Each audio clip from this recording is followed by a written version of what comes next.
네, 안녕하세요. 도니머니 네 번째 시간입니다. 오늘도 이광호 선생님 모셨습니다. 네, 반갑습니다. 네, 반갑습니다. 지난번에는 그 돈을 어떻게 벌 것인가, 뭔지 이런 주제였는데 이번에는 돈을 어떻게 쓸 것인가, 네. 번 돈을 어떻게 쓸 것인가. 조금 더 정확히 말하면 뭐 많이 벌자는 차원이 아니라 얼마 소득이 얼마인지를 좀 잘 아는 게 중요하다는 거고, 네. 오늘도 뭐 잘 쓰자라는 거 그럼 너무 공장님 말씀 같고 그게 아니라 얼마를 쓰는지를 어디에 얼마를 쓰는지를 정확히 보자, 눈 뜨고 잘 보자 그런 얘기입니다. 네네. 아마 뭐 저도 마찬가지고 항상 뭐 돈에 쪼들리는 삶을 사는 것 같아요. 네. 항상 돈 없다 이제 하는 거고, 뭐 또 세상 사람들의 기준에 이재용도 돈이 없다 모자란다고 하던데. 그런가요? 돈이 많은 사람은 많은 사람대로, 또 돈이 적은 사람은 적은 사람대로, 그리고 뭐 아이들 또 교육 관련해서도 그 돈을 얼마 버는 그 직종을 선택하느냐 뭐 이런 것들이 또 부모들의 또 초미의 관심사고, 하여튼 돈이 굉장히 중요한 그런 세상인데요. 지금 오늘 이제 하실 얘기가, 그러면 이제 돈을 많이 벌고 잘 버는 것도 중요한데 또 그런 것들을 어떻게 하면 또 적절히 그 써서 그 돈에 휘둘리지 않고 돈에 끌려다니지 않는 삶을 살 것인가, 이제 그런 부분인 것 같습니다. 그렇죠. 예, 오늘 좀 해주실 이야기를. 예. 사람들이 그 어떻게 돈을 많이 벌려고 하고 금융상품을 보면서도 수익이 높은 것만 따지고 그렇죠, 있잖아요. 그렇죠. 근데 그거는 모두 다 그걸 바라는 거거든요. 그렇죠. 나만 아니면 어떤 금융사만 그렇게 할 수는 없거든요. 뭐 그렇죠. 어쩌다 확률적으로 아주 희박하게는 복권하듯이 그럴 수도 네. 있으나 예. 일반적으로는 되는 거 아니거든요. 요즘에 부동산에 상당히 사람들이 관심이 많죠. 네. 예. 그래서 저는 그것보다는 네. 돈을 쓰는데 내가 돈에 끌려다니지 않고 맨날 떠들리고 뭐 모자라고 이렇게 하는 게 아니라, 내가 돈을 이런 데 쓰는구나, 내가 여기다 이런데 내가 돈을 써야겠구나 라는 거를 좀 목적성을 분명히 하는 삶을 살았으면 좋겠다 그런 얘기거든요. 그러면 어떤 방법이 있을까요? 저는 그 보통의 중산층의 재무 상담에서 가장 중요한 거는 돈을 목돈을 써야 될 목표를 정확히 잡는 게 중요하다고 생각합니다. 근데 뭐 당연히 그런 게 있겠지 하겠지만 실제로는 정확하게 있는 사람은 많지 않아요. 그래서 제가 저나 우리 같이 일했던 재무 상담사들이 사실 재무 상담을 하면서 돈 많이 버는 방법을 가르쳐 주는 게 아니고, 사실은 제일 첫째 가는 목표는 뭐냐면 그 고객이 내가 돈을 모아서 어디다 써야지 하는 거를 정확하게 잡게 하는 거, 그걸 많이 도와줘요. 그래요. 뭐 사실은 뭐 돈이 없어서 문제지 돈을 어떻게 쓸까에 대해서는 사람들이 그게 뭐 그거를 뭐 누구 그걸 왜 못해, 누구나 할 수 있지 이렇게 생각하는데 실제는 그렇지 않다는 거예요. 어떤 그런 뭔가 누수? 그래서 이제 제가 에피소드를 하나 갖고 왔는데, 이거는 제가 상담한 게 아니고 이제 제 후배 상담사가 지방에 있는 그 교사 부부를 상담한 거예요. 근데 쭉 얘기를 하다 보니까 부부 교사면 지방에서 특히 지방에서는 뭐 중소기업 사업이라고도 하거든요. 그럼요. 꽤 여유가 있는데 자산이 별로 없는 거예요. 네네네. 경력도 제법했는데 그 사람 얘기를 쭉 들어보니까 이분들이 돈이 좀 모이려고 하면 뭐 시부모님 병원 가서 이렇게 나가, 또 뭐 누구 결혼한다고 나가, 또 심지어는 뭐 고향 친구가 뭐 빌려달라고 해서 이렇게 나가, 이런 식으로 그렇게 계속 나가는 거예요. 어디 뭐 주식 투자했다가 이렇게 망하신 건 아니시죠? 이분들은 그런 건 아니었더라고. 그러니까 굉장히 마음씨 좋은 부부 교사였던 것 같아요. 그러니까 이분들이 그렇게 다 나가고 그러니까 돈을 의식적으로 모을 목표식 자체가 없어진 거예요. 그래서 이 상담사 후배가 이렇게 쭉 관찰하다가 아이가 있어서 아이하고 한번 그러면 몇 년 후에 그리스 같은 데서 여행 가면 좋잖아요. 그렇게 한 거지. 그러면 이제 아이 학습에도 도움 되고 그러니까. 그렇죠. 뭐 세계사라든가 이런 데, 역사 이런 데. 그랬더니 이 부부의 눈빛이 달라지더라는 거예요. 그래가지고 그 상담을 하면서 여행비 계산도 하고 설계를 했는데, 그때 그 고객이 한 말이 돈을 모을 목적이 생겼네요. 그러는 거예요. 그러니까 그동안에는 그런 목적식도 별로 없다는 얘기지. 그분은 그러면 그때 그 집이 어떻게 자기 집이었나요?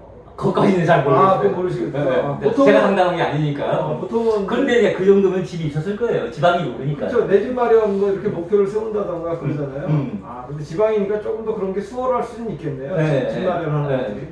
그리고 이제 부부 교사니까 당연히 집이 있었을 거고. 그러니까 지금 이제 하신 말, 이제 메시 씨는 사람들이 그런 어떤 목표를 안 두고 그냥 살아간다는 얘기잖아요. 네. 이제 목표를 두면 아이들 만약 해외여행에 대한 뭐 네. 1년이든 2년이든 후에 아이와 함께 해외여행을 간다.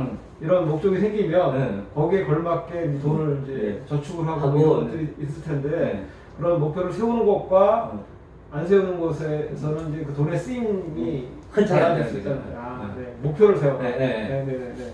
그리고 제 사례도 하나 말씀드리면 사람들이 돈을 절약하려고만 생각을 하지 사실은 이게 어떤 걸 구체적으로 어떤 목표를 통해서 절약하나 이런 거에 대해서는 생각을 잘 못하는 경우가 많은데 네. 무조건 안 쓴다고 되는 게 아니에요. 자칫 잘못하면은 뭐랄까 우리 옛날 그 흉보는 얘기도 많았잖아요. 뭐 자린고비니 뭐 이런 얘기. 네. 그때 요즘도 보면 추석이나 조이고 안 된다거나 모임 때 술값도 내야 되고 잘 안 내고 그런 거잖아요. 그렇게 살자는 건 아니거든요.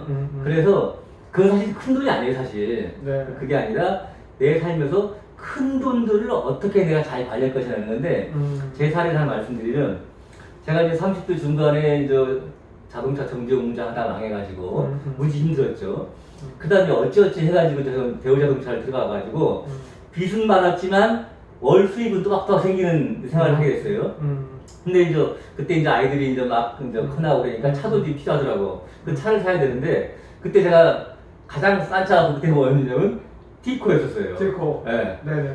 티코를 사갖고 한 9년 동안 제가 탔어요. 야, 티코요. 네. 티코 9년씩이나 네. 근데 이제 애들이 셋이니까 어립다고 하지 마요. 그러니까 뒤에 태우고 다니려면은 좁잖아요. 그래갖고 그때 우리 애들이 많이 싸워서 네. 가운데 안 앉으려고. 아.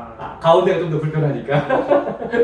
그리고 이제 그 앞자락과 뒷자락 사이에 그렇게 이렇게 꺾는 거 넣어가지고 네. 애들 졸리면 우리 혹시 장거리 여행을 할 때는 거기 눕기도 하고 그렇게 했거든요. 네네네.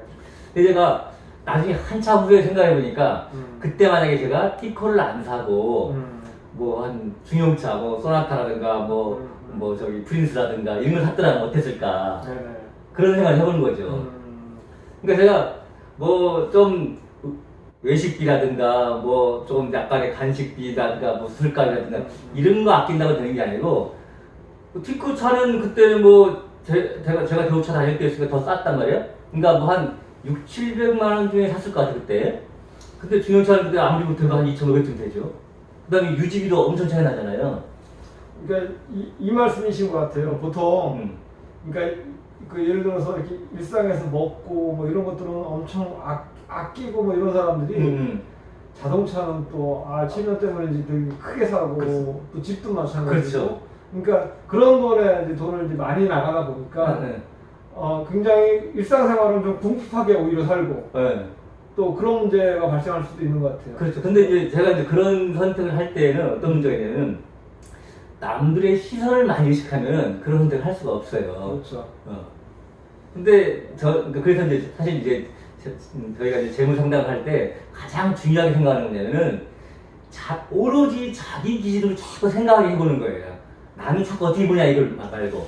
그렇죠. 우리나라가 워낙 그 체면 문화가 커서 사실은 자동차가 또 하나의 그런 사회적 지위하고 이렇게 연결이 됐잖아요. 그래서 지금은 이제 많이 자동차가 이제 일반화되다 보니까 이제 그런 게 많이 외제차 기분이 이런. 그렇죠. 근데 예전에는 이제 외제차 좀 중형, 중대형 외제차를 끌고 다니는 사회적 지위가 굉장히 높은 걸로 인식되고 했는데 이제 그런 것과는 좀 그렇죠. 통하는 부분이. 그래서 그게 제가 볼 때는 이 올바른 가정 재무에서 가장 나쁜 건데요. 기업들은 상수를 걸 때 이용을 하죠. 그래서 과거에 이런 광고가 있었잖아요. 아파트 광고를 하면서 당신의 사는 집이 당신의 품격입니다. 이런 얘기 있잖아요. 그래서 제가 볼 때는 기업 입장에서는 굉장히 잘한 광고예요. 상당히 히트를 쳤죠.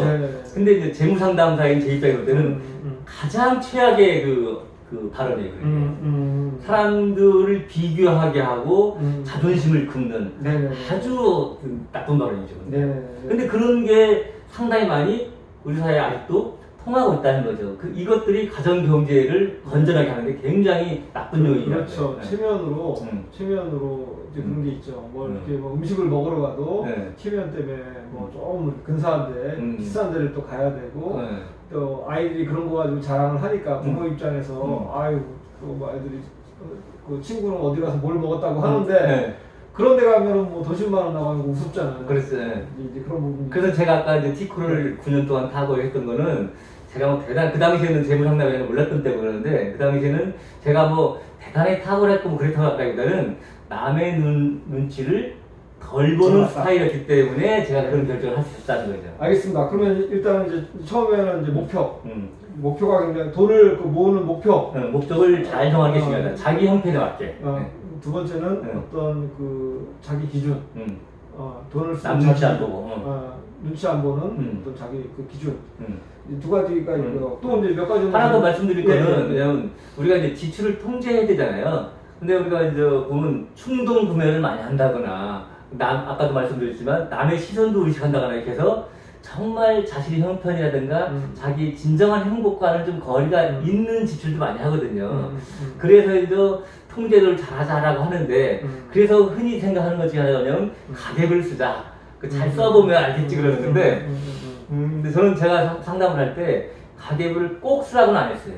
왜냐면 가계부 쓰는 게 꼭 인내심 테스트 하는 것처럼 막 쓰고 1년 내내 쓰고 첫날에 이게 만만한 일이 아니거든요. 만만한 일이 아닙니다. 근데 우리가 돈 관리하자고 인생 사는 거 아니잖아요. 그렇죠. 인생 재밌고 행복하게 살자는 거고 그런 거잖아요. 그래서 그런 걸 근데 쓰자고 하는 건 이유는 뭐냐면 내가 소득과 소비가 크게 어느 정도인지를 쫙 파악하는 그런 용도인 것이지 인내심 테스트 하는 건 아니라는 거예요. 그래서 가계부를 나중에 가는 뭐 저는 좀 쓰다가 안 써도 된다고 하는데 그 방법은 뭐냐면 고정적으로 나가는 지출, 그러니까 재무 목표를 잘 정해야 되겠죠. 내가 이거는 집 마련하는 자금이야, 이거는 차 살 돈이야, 이거는 아이들 뭐 학자금이야, 뭐 이런 식으로 쭉 정해놓으면 내 소득 중에서 이쪽으로 뭐 100만 원, 뭐 50만 원, 20만 원 쭉 정해잖아요.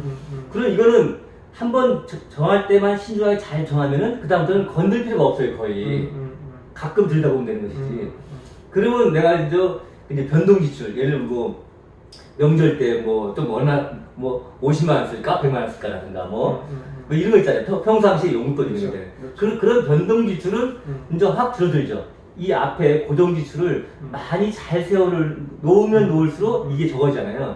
그러다가 예를 들면 한 남자가 가장의 남자가 나는 용돈 한 50만 원 쓸 거야 하고 그러면 그거를 호주머니에 되는 대로 쓰는 게 아니라 내 통장에 그러면 50만 원 딱 정해놓고 쓰다 보면 어떨 때는 한 20일쯤 됐는데 없네 이게 그럴 때도 있고 어떨 때는 뭐 한 5만 원 남았네 이럴 수 있잖아요. 그러면서 내가 이런 정도 쓰는구나 이런 것들 내가 좀 잘 관리 못했네 이렇게 알면 되는 것이지 그거 사사건건 쓰자는 건 아니라는 거죠. 그렇죠.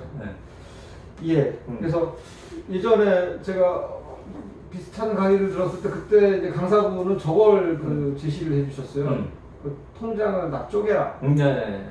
그래서 이제 본 통장 하나 있고 월급 들어오는 통장 딱 있으면 여기서 자동 이체를 시키는 거죠. 그 통장으로. 그래가지고 어느 건 합자금 통장, 어느 여행 통장, 무슨 통장 해가지고 자동적으로 빠져나가고 남은 돈 가지고만 살아라.